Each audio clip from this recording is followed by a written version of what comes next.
नमस्कार, मी आहे रिंकू आणि तुम्ही पाहत आहात नागपूर समय मराठी बुलेटिन। आजच्या विशेष बुलेटिनमध्ये आपलं मनपूर्वक स्वागत। राज्यातील आणि आपल्या परिसरातील महत्त्वाच्या घडामोडी, राजकारण, समाज, आरोग्य, संस्कृती क्षेत्रातील ठळक बातम्यांचा वेध आपण घेणार आहोत। तर चला करूया सुरुवात आजच्या महत्त्वाच्या बातम्यांसोबत। बुलढाणा जिल्ह्यातील खामगाव शहरात एका दलित युवकावर झालेल्या मारहाणीच्या घटनेमुळे तणावाचं वातावरण झालंय। या घटनेविरोधात वंचित बहुजन आघाडीच्या वतीनं बंदची हाक देण्यात आली आहे। शहरात या बंदला मोठा प्रतिसाद मिळाल्याचं चित्र समोर आलंय। खामगाव शहरात पूर्णपणे बंद आहे, तर सर्व दुकाने, बाजारपेठा बंद असून रस्त्यावर शुकशुकाट आहे। दलित संघटनांनी शांततेत पण तीव्र स्वरूपात निषेध नोंदवत आरोपींवर कठोर कारवाईची मागणी केली आहे। मारहाणीचा आरोपी रोहित पगारिया यांच्या व्यावसायिक प्रतिष्ठानावर पोलीस बंदोबस्त तैनात करण्यात आलाय। कोणतीही अनुचित घटना घडू नये यासाठी शहरात कडक पोलीस बंदोबस्त देखील ठेवण्यात आलाय। प्रशासनाकडून सर्व नागरिकांना शांतता आणि संयम राखण्याचे आवाहन करण्यात आले आहे। पोलिसांकडून या प्रकरणी सखोल तपास सुरू आहे। पुण्यातल्या रेव पार्टी प्रकरणात आता भाजप नेत्या रोहिणी खडसे पुन्हा एकदा चर्चेच्या केंद्रस्थानी आले आहेत। या प्रकरणात त्यांचे पती सहभागी असल्याची माहिती समोर आल्यानंतर त्यांच्यावर राजीनाम्याची मागणी होत आहे, मात्र अद्याप कोणतीही कारवाई झाली नाही। या प्रकरणावरून भाजपचे प्रदेश प्रवक्ते राम कुलकर्णी यांनी राष्ट्रवादी काँग्रेसवर टीकास्त्र सोडलंय। त्यांनी विचारलंय, शरद पवारांचा पक्ष नैतिकतेचा आग्रह धरतो, मग रोहिणी खडसे यांचा राजीनामा का घेतला जात नाही? प्रकरण समोर आल्यानंतर अनेकांनी रोहिणी खडसे यांच्यावर नैतिक जबाबदारी घेत राजीनामा द्यावा अशी मागणी केली होती, मात्र पक्षाच्या वतीने यावर कोणताही अधिकृत निर्णय घेतलेला नाहीये। राजकीय वर्तुळात या मुद्द्यावरून चर्चांना उधाण आलं असून विरोधक सत्ताधाऱ्यांना दुहेरी भूमिका घेण्याचा आरोप करतायत।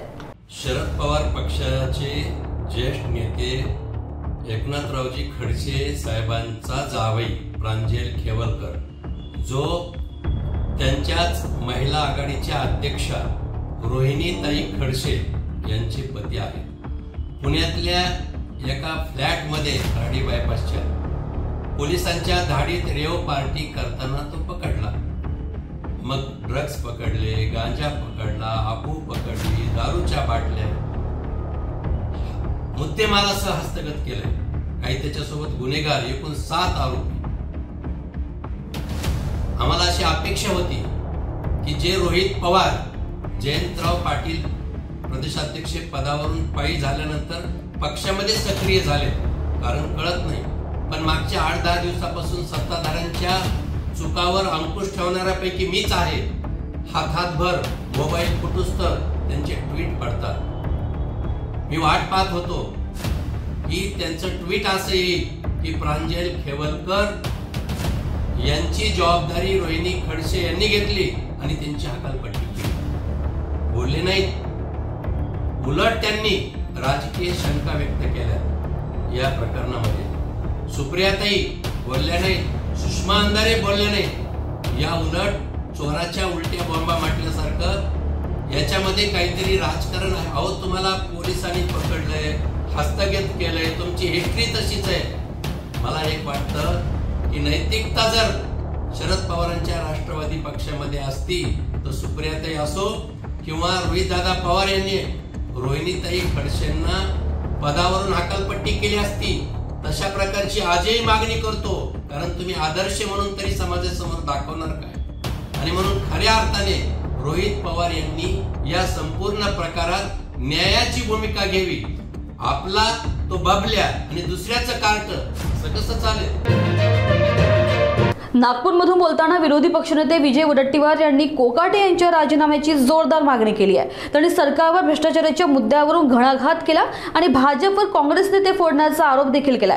विजय वडेट्टीवार पुढे म्हणाले की कोकाटे यांचा राजीनामा सरकारच्या बदनामीपासून वाचवण्यासाठी अत्यावश्यक आहे। प्रयत्न केला, परंतु आता त्यांच्या काय अडचणी आहेत आणि कशामुळे जात आहे हे मला माहित नाही, पण आम्ही भेटून त्यांच्याशी चर्चा करून त्यांना आम्ही सांगितलं, हे आमदार राहिलेले, अनेक वेळा आमदार राहिलेले, 3-3 वेळा 4-4 वेळा मंत्रिपद आमदार राहिलेले, मंत्रिपद झालं आहे। त्यांच्यावर पक्षाने मोठी जबाबदारी दिली आणि त्यांचं नाव लौकिक काँग्रेस पक्षामुळे आहे। अशा स्थितीत संकटाच्या वेळेस पक्ष सोडून जाणं आणि पक्षाला पुन्हा कमकुवत करणं हे जनता समजून आहे। लोकांना यांच्या मनात सत्तेचा सत्तेची हाव आहे आणि त्यांच्याप्रमाणे सत्ता मिळवण्यामध्ये त्या सत्तेच्या जवळ असलं पाहिजे, सत्तेचा फायदा घेतला पाहिजे अशी मानसिकता आहे. त्यामुळे जी मंडळी जात आहे ती केवळ वैयक्तिक स्वार्थापोटी आणि सत्तेच्या हव्यासापोटी जात आहे. त्यांना जनतेशी काही देणं घेणं नाही, जनतेच्या भावनेशी काही देणं घेणं नाही, अशा प्रकारची प्रवृत्ती आम्ही समजतो. आणि एकच आहे की यांना जनता योग्य प्रत्युत्तर देईल त्यावेळेस जनतेच्या समोर जातील. जालना जिल्ह्यातील एका खेळ अकादमीत चकित करणारी घटना समोर आली आहे. एका क्रीडा शिक्षकावर 4 अल्पवयीन विद्यार्थिनींचा लैंगिक छळ केल्याचा आरोप आहे. या प्रकरणी पोलीस आणि शिक्षण विभागानं तात्काळ कारवाई करत आरोपीला अटक केली. गोपनीय माहितीच्या आधारे पोलीस अधीक्षक अजय कुमार बन्सल यांच्या मार्गदर्शनाखाली ही कारवाई करण्यात आली आहे. सहाय्यक पोलीस निरीक्षक आरती जाधव यांनी रविवारी विद्यार्थ्यांची सखोल चौकशी केली. त्यानंतर पोलिसांनी आणि शिक्षण विभागानं एकत्रित तपास सुरू केला. तपासानंतर आरोपी क्रीडा शिक्षकाला रविवारी रात्री अटक करण्यात आली असून शिक्षण विभागानं प्रकरणाची गंभीरता लक्षात घेऊन तात्काळ चौकशी केली. या प्रकरणी समूह शिक्षण अधिकारी कोल्हे यांनी पोलीस ठाण्यात अधिकृत तक्रार दाखल केली आहे. या गंभीर प्रकरणाची पुढील चौकशी सहाय्यक पोलीस निरीक्षक आरती जाधव करतायत.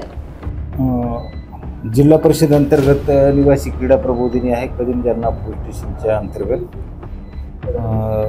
जिल्हा परिषदेचे गट शिक्षण अधिकारी मनोज सदाशिव कोल्हे यांनी काल आपल्याकडं फिर्याद दाखल केलेली आहे. या वसतिगृहाचे व्यवस्थापक प्रमोद गुलाबराव खरात हे मागील काही दिवसांपासून विद्यार्थिनींशी गैरवर्तन करत आहेत अशी माहिती मिळाली होती आपल्याला. त्या माहितीच्या आधारे आमच्या पोलीस स्टेशनच्या जाधव मॅडम यांनी जाऊन तिथं तपासणी पण केलेली आहे, मुलींशी चर्चा पण केलेली आहे. आणि प्रथमदर्शनी त्यांनी दिलेल्या तक्रारीवरून आपण हा 74-75 भारतीय न्याय संहिता आणि 8-10-12 पोक्सो कायद्याअंतर्गत गुन्हा दाखल केलेला आहे. यामधील संशयित प्रमोद गुलाबराव खरात यांना रात्रीच आम्ही ताब्यात घेतलेलं आहे.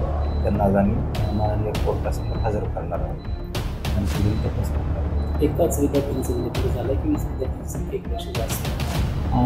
20 यामध्ये विद्यार्थिनींची संख्या एकपेक्षा निश्चितच जास्त आहे असं प्राथमिक तपासामध्ये आढळलेलं आहे. परंतु त्याकरताच आम्ही मान्य कोर्टाला पोलीस कस्टडीची मागणी करणार आहोत.